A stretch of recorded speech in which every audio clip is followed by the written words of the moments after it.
अॼु 7th class English में असां मज़ीद 3rd लेसन जी रीडिंग करे छॾी living in a critical situation जी। हाणे उनजो असां एक्सरसाइज़ूं कंदासीं रीडिंग कॉम्प्रिहेंशन्स जूं जेके एक्सरसाइज़ूं आहिनि उहे हल कंदासीं। त अचूं था उन्हनि ते। हाणे रीडिंग कॉम्प्रिहेंशन जी फर्स्ट एक्सरसाइज़ में आहिनि एमसीक्यूज़ आहिनि टोटल 4। त look at the statement, now read the story and tick the right answer. Story के रीड करे टिक कयो राइट आंसर ते। The story is about, story छा जे बारे में हुई? त स्टोरी बोर्ड जे बारे में हुई, फ्लड जे बारे में हुई। तव्हां फ्लड ते टिक कंदव। Zubair was saved by, Zubair खे कंहिं बचायो? ज़ुबैर खे फ़ौजन बचायो, सोल्जर्स। इहो तव्हां टिक कंदव। 3rd में चए थो in the relief camp there were hundreds of people, सवे माण्हू हुया, मिलियंस ऑफ न हुया, घटि बि न हुया, सवे माण्हू हुया। इन हिज ड्रीम ही सा हिज मदर वाज हैप्पी, हिन पंहिंजे ख्वाब में ॾिठो त हिन जी माउ ॾाढी ख़ुशि आहे। एंड में नाइटमेयर में बुरो ख्वाब हूंदो आहे, ऐं ड्रीम सुठो ख्वाब हूंदो आहे। सुठे ख्वाब में ॾिठो हिन जी माउ छा आहे, हैप्पी आहे। हाणे अचूं था वर्ड मीनिंग मैच करणी आहे। पहिरें जी तुंहें बि ॾींदो आहे अनहार्म्ड, मतिलबु बग़ैर कंहिं तकलीफ़ जे, जंहिंखे कुझु बि तकलीफ़ न थी हुजे। जिन जो डी अथव not hurt in any way, first जो डी अथव जंहिंखे का बि तकलीफ़ न थी हुजे। गशिंग जो 2 जो आहे आई ते अचूं था moving with the great force, यानी तेज़ी सां मूव करणु, हलणु। पोइ पाणी थी थो सघे या का बि शइ अहिड़ी जेका तेज़ी सां वहंदी पई हुजे, उन जो मतिलबु छा आहे, गशिंग आहे। क्लंग जो एफ अथव, एफ में अचो होल्ड ऑन, कंहिं शइ खे पकड़े बीहणु, मज़बूती सां झले बीहणु। बम्पिंग 4 जो एच अथव, एच ते अचो हिटिंग, बम्पिंग मीन्स कंहिं शइ सां टकराइजणु। ठीकु आहे। नंब 5 जो ए अथव, 5 जो ए में अचो विदाउट फीलिंग। नंब मतिलबु अहिड़ी शइ जेका महसूसु न थी, सुन थियणु कंहिं शइ जो, हथु जीअं सुन थी वेंदो आहे असांजो में। उन खां पोइ एग्ज़ास्टेड जी मीनिंग कंहिं में पई अथव, 6 जी एल में पई अथव, वेरी टायर्ड, ॾाढो थकल। पोइ उन खां पोइ अथव येल्ड यानी रड़ करणु, शाउटेड जे में आहे। 7 जी मीनिंग जे में आहे, शाउटेड यानी रड़ करणु।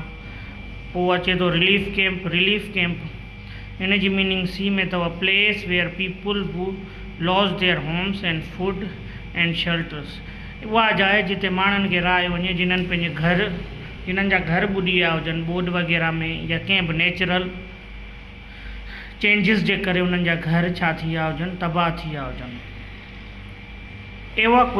एवाक्वेटेड जो बी में अथव, B live when there is danger, यानी उन जाके छॾणु जेॾी महिल उते छा हुजे, ख़तरो हुजे, तो तव्हां एवोकेट कबो आहे। नाइटमेयर जो 10 जो ई में अथव, ई में अचूं था a bad and flittering dream, किनो ख्वाब, उन खे नाइटमेयर चवंदा आहियूं। गिल्टर्ड जी में मीनिंग अथव शोन, यानी शोन मतिलबु का शइ ॾेखारणु, चमकणु, लाइट जो चमकणु या कंहिं शइ जो, कंहिं बि रोशनी जो चमकणु, उहो छा आहे, गिल्टर्ड आहे। एनर्जेटिक जो अथव एक्टिव, 12 जो के में आहे। मज़ीद एक्सरसाइज़नि में अचूं था। वरी 3rd एक्सरसाइज़ में कुझु एमसीक्यूज़ आहिनि, वर्क इन अ पीयर चयो अथसि, उन खे हल कयो गॾु।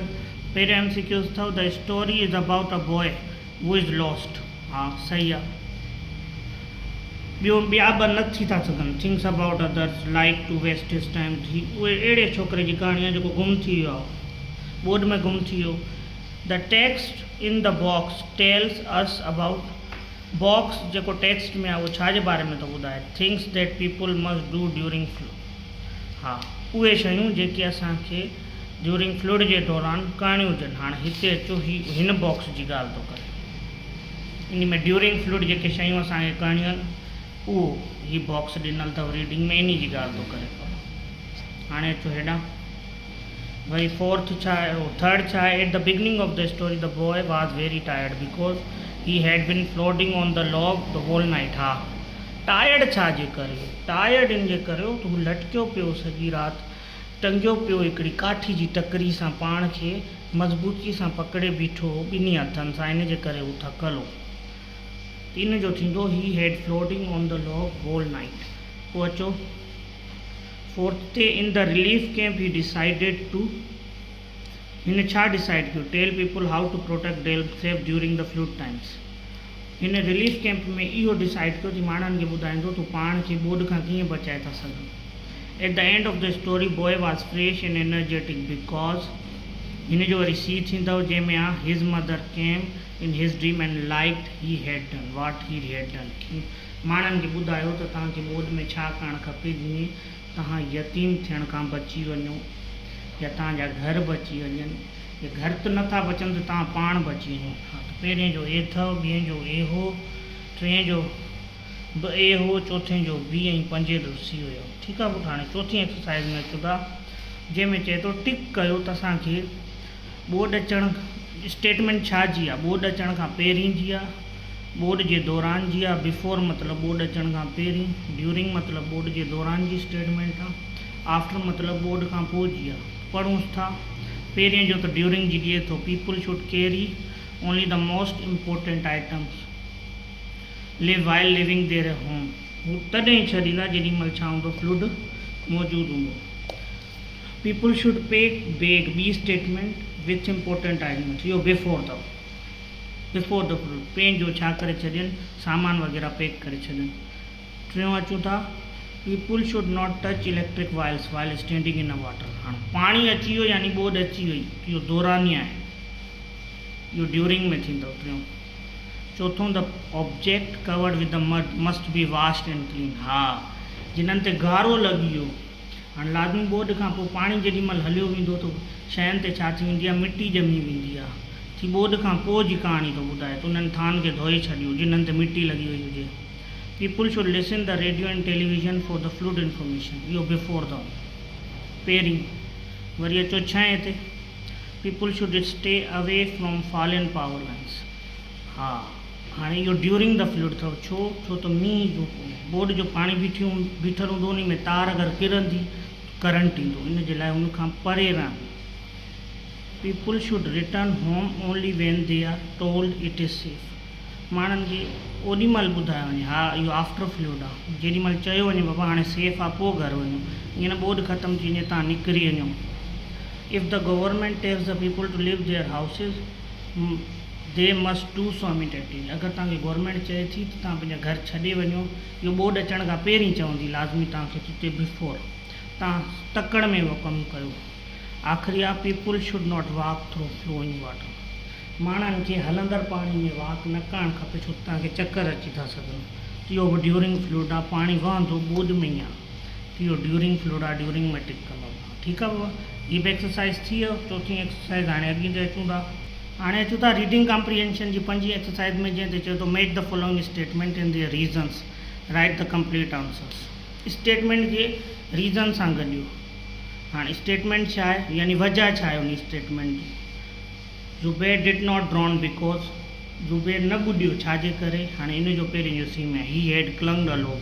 क्लंग मीन्स पकड़णु मज़बूती सां, कंहिं काठी जे टुकड़े खे पकड़े बीठो ॾाढो मज़बूती सां. ठीकु आहे. हाणे अचो टीयर कम्स टू ज़ुबैर आइज़ बिकॉज. ज़ुबैर जे अखियुनि मां ॻोढ़ा अची विया छाजे करे. हाणे इहो अचो, इहो कंहिं में पियो आहे ई में. हिज मदर हैड drawn in a fluid water. छो तुंहिंजी माउ ॿुॾी हली वई ॿोॾि वारे पाणी में ॿुॾी वई इन जे करे. टे में अचो Zubair wanted to do something because. हिन जो अथव बी में. टे जो बी में आहे ही डिड नॉट लाइक सीइंग पीपल सफ़र सो मच. ही माण्हुनि खे ॾिठई उन रिलीफ कैंप में हू केॾा मजबूर थी विया आहिनि, हू केॾो यानी हू बर्दाश्त पिया कनि इन शइ खे. हू न पियो चाहे त इन खे मज़ीद बर्दाश्त करे. चौथे में Zubair was upset at the relief camp because. इन जो वरी ए में अथव he did not want other child to become orphan. ही न पियो चाहे त हिन वांगुरु ॿिया बि ॿार छा थियनि, यतीम थियनि ॿोॾि जे करे. आख़िरी आहे Zubair wake up fresh and energetic at the end of the story because. इन जो वरी छा में पिया डी में ही सा हिज mother happy in his dream. हा हुन आख़िर में ख़ुशि हो त हुन पंहिंजी माउ खे ख़ुशि ॾिठो, ड्रीम आयो आहे त यानी ख़ुशि ॾिठो आहे पंहिंजी माउ खे in the end of the story. त इहो थी वियो छा तव्हांजी पंजी एक्सरसाइज़. नेक्स्ट पोसी समरी वारी एक्सरसाइज़ आहे, उहो अॻिए लेक्चर में कंदासीं. अल्लाह हाफ़िज़.